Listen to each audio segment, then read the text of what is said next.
This video is sponsored by Skillshare. Learn more about Skillshare and the exclusive offer they have for our viewers at the end of the video.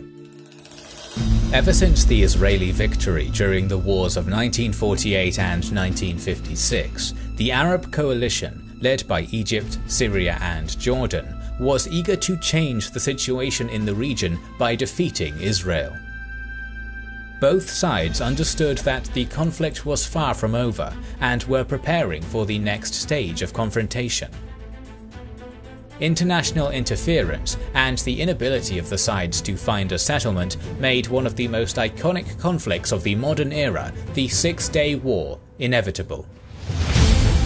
On May 13, 1967, the Soviet Union falsely informed Egypt about the concentration of 11 to 13 brigades of the Israeli Defense Forces with an intent to strike Syria.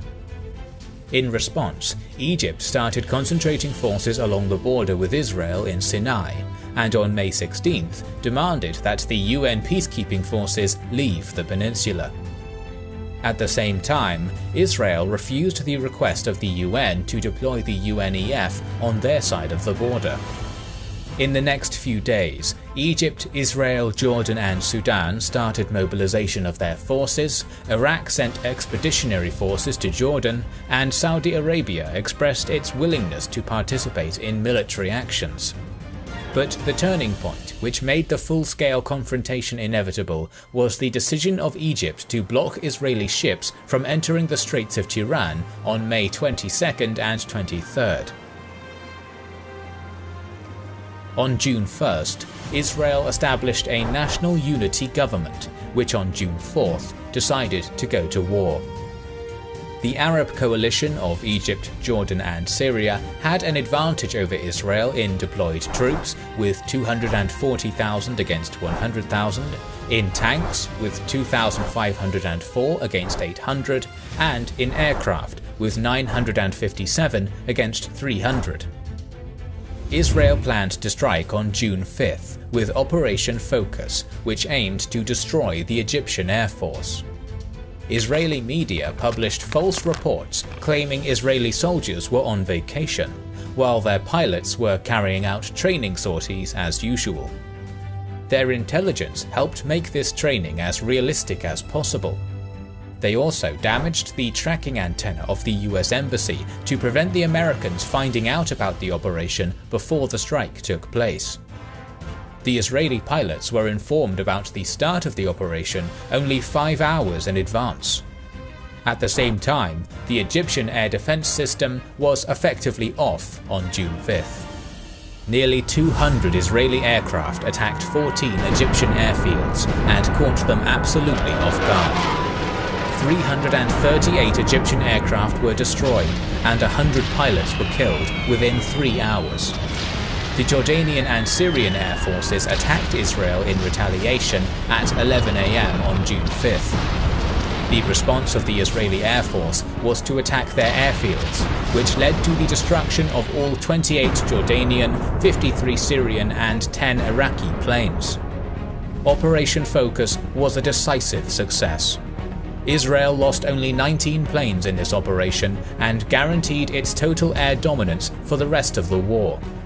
The ground war was taking place on 3 fronts: the Sinai front, the Jordanian front, and the Syrian front.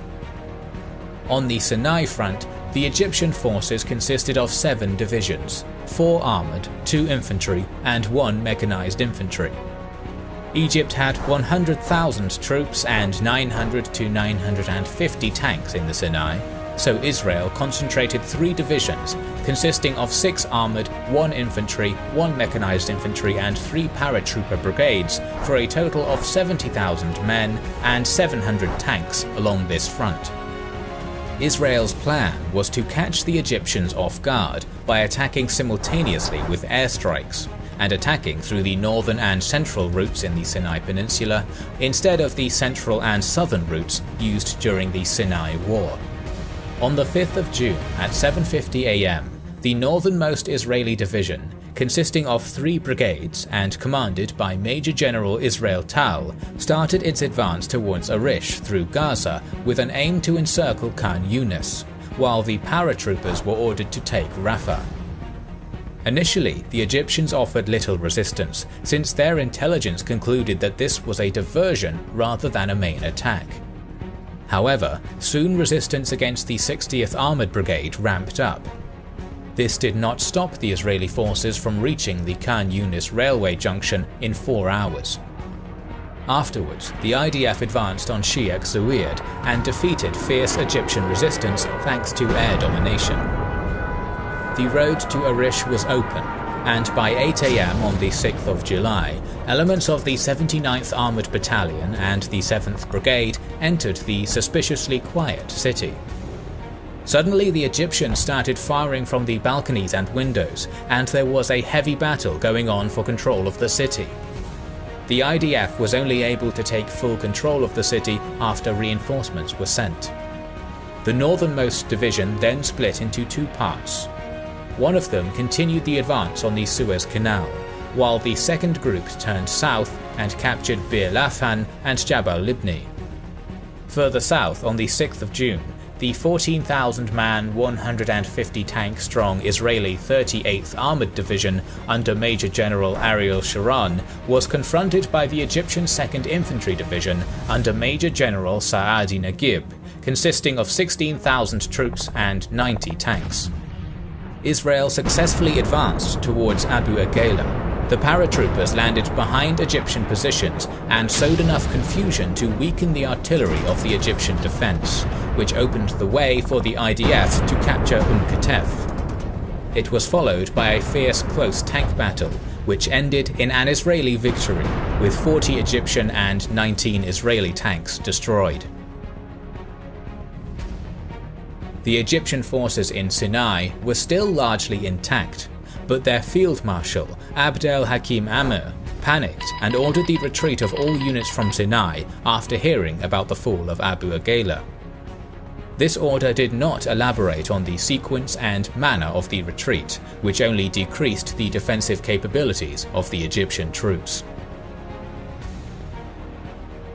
During the following days, the IDF continued its advance westward and inflicted heavy losses on the Egyptians.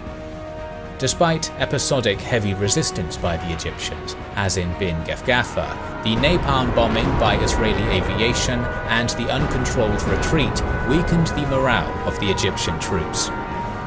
Instead of catching retreating Egyptians, the IDF decided to capture 3 passes from Sinai to the Egyptian mainland and face the Egyptian troops there. Although the IDF was not able to stop all the Egyptian troops from crossing, these passes became a killing ground, with 10,000 Egyptians being killed in one day alone. The capture of Sinai was completed by the fall of Sharm el-Sheikh on June 7th and Ras Sudar on June 8th. On June 9th, the UN Security Council achieved armistice between both sides.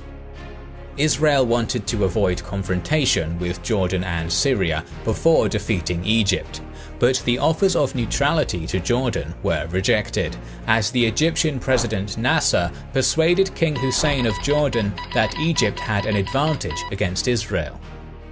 On the morning of the 5th of June, both sides started to fire, but Israel attempted a last-gasp attempt to avoid confrontation with Jordan by passing its message requesting peace through the UN representative, Bull. King Hussein countered that it was too late, and the Jordanian Air Force was already on the way.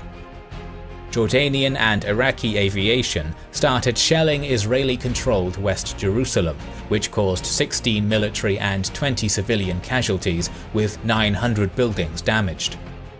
Israel responded with its own air attack within Operation Focus, which damaged the military aviation infrastructure of Jordan and secured Israeli air dominance. East Jerusalem was controlled by Jordan at the time, and the Jordanian army took position in the UN residency, the government house, to fire on the Israeli sector. The Jerusalem Brigade's Reserve Battalion 161 of Israel took the government house despite heavy losses and forced the Jordanians to retreat to Bethlehem. Later on that day, Israel encircled eastern Jerusalem with the Jerusalem Brigade from the south and the mechanized Harel Brigade and 55th Paratroopers Brigade from the north. A fierce battle took place for Ammunition Hill. Jordanian resistance was so strong that the IDF lost all but 2 of their attacking officers and achieved the goal only after 4 hours. The 55th Paratroopers Brigade afterwards drove eastwards, reaching Mount Scopus and defeating the other Jordanian positions around the American colony. Towards the evening of June 5th, the mechanized Harel Brigade succeeded in taking Latrun and Ramallah. Also, the 163rd Infantry Battalion secured Abu Tor and cut the old city from Bethlehem and Hebron. On June 7th, the Israeli Minister of Defense, Moshe Dayan, ordered the IDF to enter the old city, despite reservations and concerns by the Israeli government. The fighting was conducted solely by the paratroopers, out of fear of destruction of holy sites.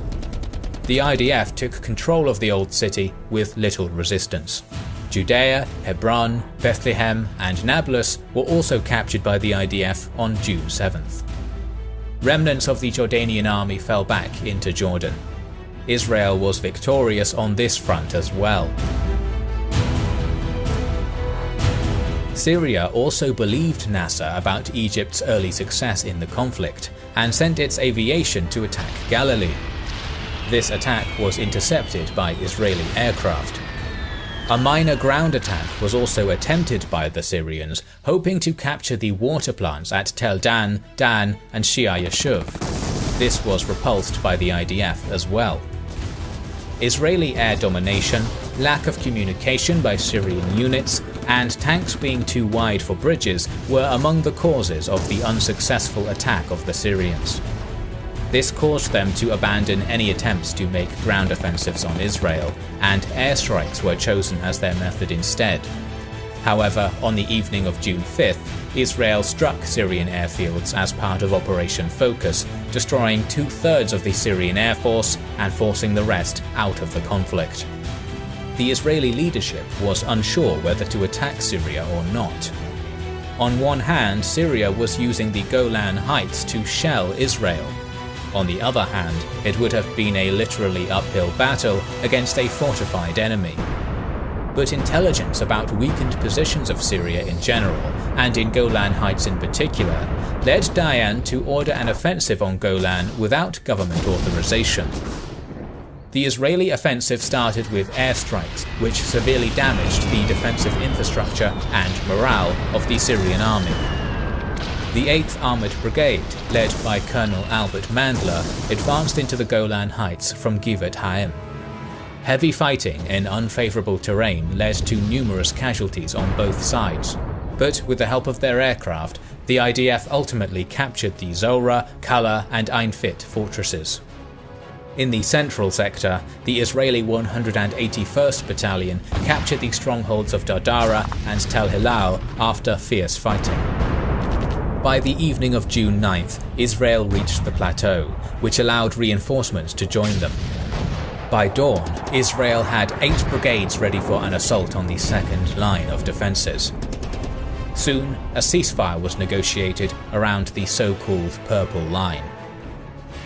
By the 11th of June, all military actions stopped.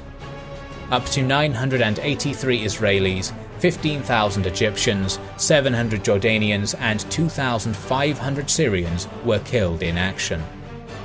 Israel gained a huge victory. It seized the Gaza Strip, the Sinai Peninsula, the west bank of the Jordan River, including East Jerusalem, and the Golan Heights. About 1 million Arabs were placed under Israel's direct control in the newly captured territories. The Israeli victory came as a result of more efficient military leadership, better preparation of troops, and intelligence. But the Six-Day War was by no means the last conflict, and merely 6 years later, the confrontation escalated into another war. The sponsor of this video, Skillshare, is the premier online learning community with more than 22,000 classes that teach videography, productivity, photography, and more. Modern life is fast-paced and demands constant self-improving, so Skillshare is great for people who want to learn a new skill or make their passion a full-time job. If you are planning to create a YouTube channel, Skillshare is the place to start. It has more than 500 courses teaching After Effects, ranging from the basics to courses that can surprise even advanced users. Premium membership begins around $10 a month, but for the first 300 people to sign up with the link in the description, you can get 2 months of Skillshare for free. These spots typically go quite quickly, so make sure to get in there. We are planning to make more videos on Modern Warfare, so be sure that you are subscribed to our channel. Gratitude to our Patreon supporters and YouTube sponsors who make the creation of our videos possible. This is the Kings and Generals channel, and we will catch you on the next one.